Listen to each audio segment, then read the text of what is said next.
Assalamualaikum warahmatullahi wabarakatuh. Pada hari ini kita akan belajar bab 9, iaitu garis lurus. Agenda pembelajaran pada hari ini adalah menyiasat dan membuat inference tentang keturunan garis selari. Kita lihat pada contoh. Diberi bahawa garis lurus 4x tambah 3y sama dengan 18 adalah selari dengan garis lurus 2x tambah hy sama dengan 20. Hitung nilai h. Pertama sekali, perhatikan pada 4x tambah 3y sama dengan 18. Kita jadikan dalam bentuk am, iaitu y sama dengan mx tambah c.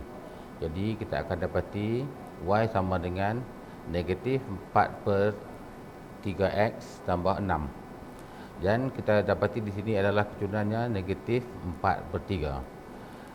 Untuk garis lurus yang satu lagi, iaitu 2x tambah hy sama dengan 20, kita buat juga, iaitu dalam bentuk am, y sama dengan mx tambah c. Dan kita akan dapati y sama dengan negatif 2 per hx tambah 20 per h, dan keturunannya adalah negatif 2 per h. Kita berbalik kepada perkataannya adalah garis selari, maka keturunannya adalah sama. Keturunan garis yang pertama dan yang kedua adalah sama. Jadi kita buat penyelesaiannya, iaitu kita akan dapati h sama dengan 3 per 2. Kita lihat pula pada uji minda, dan pelajar-pelajar boleh lihat di dalam buku teks, iaitu uji minda 9.1D. Okey, lihat pada soalan yang kedua.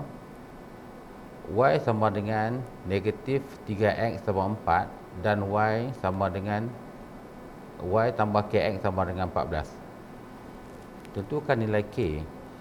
Untuk yang pertama, y sama dengan negatif 3x tambah 4, kita dapati keturunannya adalah negatif 3.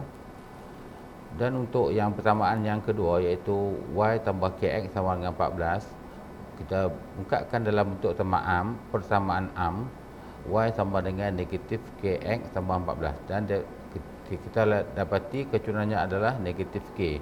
Berbalik kepada perkataan garis selari, maka negatif 3k negatif 3 sama dengan negatif k, dan kita dapati k adalah sama dengan 3. Okey, kita lihat pada soalan yang seterusnya, iaitu kx tambah 2y sama dengan 7 dan 6x tambah 2y sama dengan 15. Tentukan nilai k. Untuk persamaan yang pertama, kita juga seperti yang biasa kita buat dalam bentuk am, iaitu y sama dengan negatif k per 2x tambah 7 per 2. Keturunannya adalah negatif k per 2.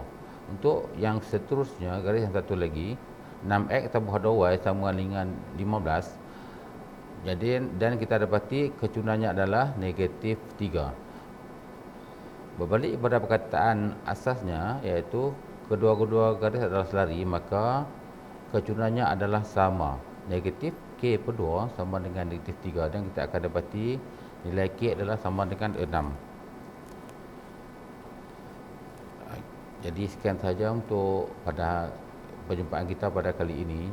Saya harap anda dapat mempelajari sesuatu daripada video hari ini. Sekian, terima kasih.